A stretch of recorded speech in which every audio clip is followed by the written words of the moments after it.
링 위에 3명의 복서가 동시에 올라가 있다고 한번 상상해 보시죠. 누구를 먼저 때려야 할까요? 아니면 2명이 눈빛을 딱 교환하고 가장 강한 한 명을 코너로 몰아넣어야 하나요? 1대1 결승전은 사실 아주 직관적이거든요. 그렇죠. 내 주먹이 빠르면 그냥 이기는 거니까요. 네, 맞아요. 하지만 3파전은 완전히 다른 차원의 게임입니다. 이게 주먹의 속도보다 뭐랄까 누구와 연합하고 누구를 고립시킬지 계산하는 그 게임 이론이 승패를 가르잖아요. 맞습니다. 그래서 오늘 다룰 주제가 더 흥미로운 거죠. 네, 오늘 저희 심층 탐구에서 분석할 자료는 아주경제의 정치 기사입니다. 2020년 5월 5일, 그러니까 오늘자 기사로 다가오는 6.3 국회의원 재보궐선거 중 가장 뜨거운 격전지인 부산 북갑의 대진표 확정 소식을 다루고 있습니다.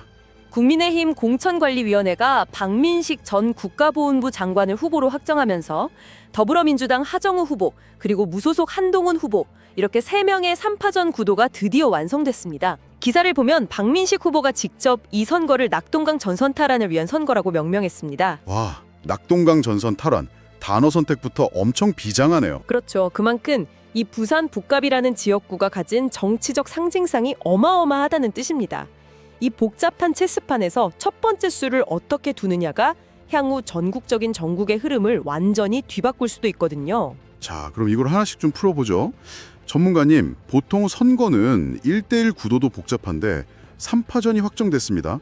이 3명의 이름이 나란히 올라간 대진표, 도대체 어떤 의미가 있는 걸까요?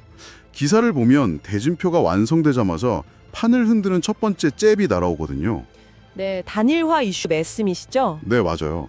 박민식 후보가 5일 중앙당사에서 기자간담회를 열었는데 여기서 무소속 한동훈 후보와의 단일화 가능성을 제로라고 아주 딱 못을 박아버렸습니다. 한 후보 측근들을 향해서 더 이상 희망 회로를 돌리지 말라고 아주 직설적으로 쏘아붙였어요. 선거에 나왔으면 당당하게 주민들의 심판을 받아야 한다는 거죠. 단일화나 무공천 같은 정치공학적인 셈법은 정정당당하지 못하고 명분에 맞지 않는다는 아주 전형적인 대의명분의 언어입니다. 아니 근데 전문가님, 진짜 흥미로운 부분은 바로 여기입니다. 제가 수학적으로만 보면 좀 이상하거든요. 보수 진영의 표가 박 후보랑 한 후보로 갈릴 텐데 단일화 가능성이 제로다. 표면적으로 보면 뻔히 불리해 보이는 게임이죠. 그렇죠. 청취자님도 스포츠 보실 때 느끼시겠지만 이거 마치 육상 경기에서 같은 팀 출신 선수 2명이 서로 레인을 양보 안 하고 끝까지 뛰겠다는 선언이랑 같잖아요.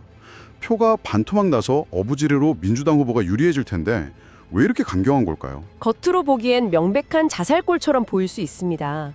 하지만 선거 캠페인의 내부 역학을 깊이 들여다보면 이건 정말 정교하게 계산된 전략적 판단이 깔려 있습니다. 선거판에서 단일화라는 이슈는 일종의 거대한 블랙홀 같거든요. 아, 블랙홀이요? 네, 만약 박 후보가 단일화 가능성을 열어두고 있다고 단 1%의 여지라도 주는 순간 그날부터 모든 언론의 초점과 질문이 완전히 바뀝니다. 정책이나 비전이 아니라 다른 쪽으로 쏠린다는 거죠? 맞아요. 언제 만납니까? 여론조사 룰은 어떻게 정할 겁니까? 이런 질문에만 끌려다니게 되는 거죠. 와, 듣고 보니 그렇네요. 캠페인의 주도권 자체가 그 단일화 룰 미팅으로 다 빨려 들어가 버리겠네요. 바로 그겁니다. 초반부터 단일화 이슈에 끌려다니면 기세와 주도권을 완전히 잃게 됩니다. 결국 선거는 숫자 싸움이기도 하지만 기세와 명분의 싸움이기도 하니까요. 박 후보가 희망회로 돌리지 말라며 선을 그은 건 이 블랙홀을 초기에 패소해버리는 조치라고 볼 수 있습니다. 기세를 잡으려는 고도의 전략이군요. 그리고 저 기사에서 이 희망회로라는 단어 선택도 정말 날카롭다고 느꼈어요. 어떤 점에서 그렇게 보셨나요? 상대방의 요구를 어떤 진지한 정치적 행위로 인정해 주는 게 아니잖아요. 그냥 현실 파악 못하는 몽상이나 착각 정도로 확 깎아내려버린 거니까요. 정확합니다. 그게 바로 정치적 수사의 무서운 점이죠. 상대를 정치적 파트너가 아니라 망상에 빠진 사람으로 프레이밍해서 유권자들의 기대치 자체를 식혀버리는 겁니다. 프레이밍하니까 기사의 다음 대목이 딱 떠오르네요. 내부 진영과 이렇게 쫙 선긋기를 끝낸 박 후보가 이제 칼끝을 반대 진영인 민주당 하정우 후보에게 돌립니다. 네, 본격적인 외부 공격이 시작되는 거죠. 근데 여기서 공격하는 포인트가 되게 특이해요. 무슨 거시적인 정책을 비판하는 게 아니라 하 후보 측에서 발생한 이른바 손털기 논란을 집중적으로 조명했거든요. 유권자랑 접촉하다가 불거진 태도 문제 같은데 박 후보가 이걸 두고 개인적으로 상처를 받았다. 이건 단순히 정치 초년병의 실수가 아니라 내면에 깊게 자리한 선민의식의 표현이다 이렇게 나를 세웠던 말이죠. 단어 선택에 굉장히 직관적이고 강력하죠. 네, 아니 근데 우리 청취자님들도 일상생활 하다 보면 누군가 무심코한 제스처를 보고 아, 저 사람 본심이 저런가 하고 넘겨짚을 때가 있잖아요. 그래도 명색이 국회의원 선거인데 이런 찰나의 태도 논란이 선거판에서 이토록 크게 다뤄지는 이유는 뭘까요? 선민의식이라고 규정한 건 너무 거대한 프레임 아닌가요? 논리의 비약처럼 들리실 수 있지만 사실 이런 논란이 현대 선거에서 폭발적인 파괴력을 가지는 이유가 있습니다.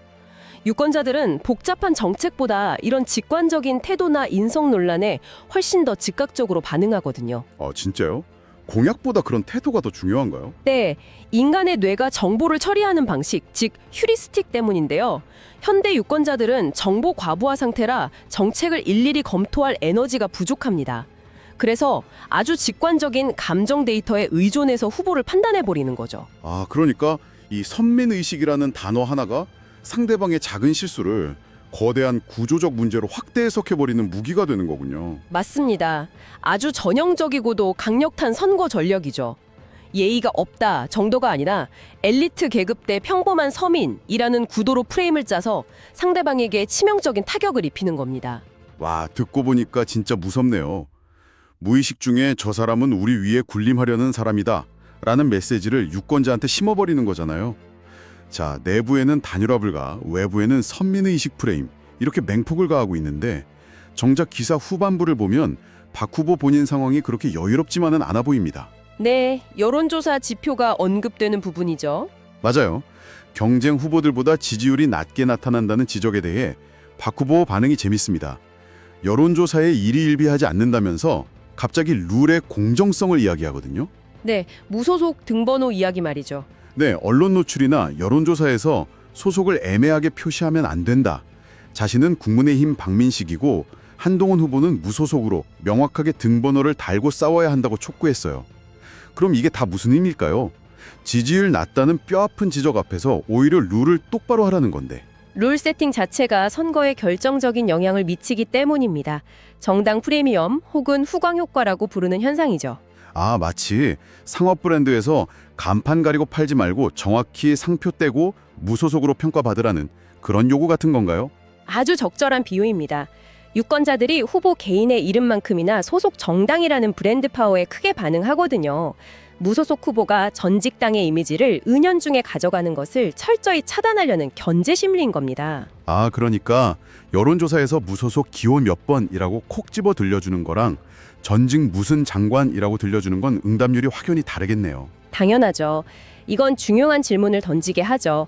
결국 유권자는 사람을 보고 뽑는가 아니면 정당이라는 등번호를 보고 뽑는가 하는 민주주의의 오랜 질문과 닿아 있습니다. 와, 진짜 그렇네요. 자, 오늘 저희가 아주경제 기사를 통해 부산 북갑이라는 격전지에서 벌어지는 3파전을 깊숙이 해부해봤습니다. 희망 회로를 거부하는 독자 생존 전략부터 상대의 실수를 선민의식으로 묶는 전술, 그리고 등번호를 둘러싼 공정성 시비까지 살펴봤는데요. 이런 거물급 인사가 당을 떠나 무소속으로 출마하는 현상은 유권자에게 더 다양한 선택지를 주는 민주주의의 축복일까요? 아니면 정당 정치의 근간을 흔드는 혼란일까요? 정말 정답을 내리기 어려운 생각할 거리가 많은 질문이네요. 네, 오늘 출근길 혹은 퇴근길에 이 질문을 한번 곱씹어 보시기 바랍니다. 지금까지 심층탐구였습니다. 함께해 주셔서 고맙습니다.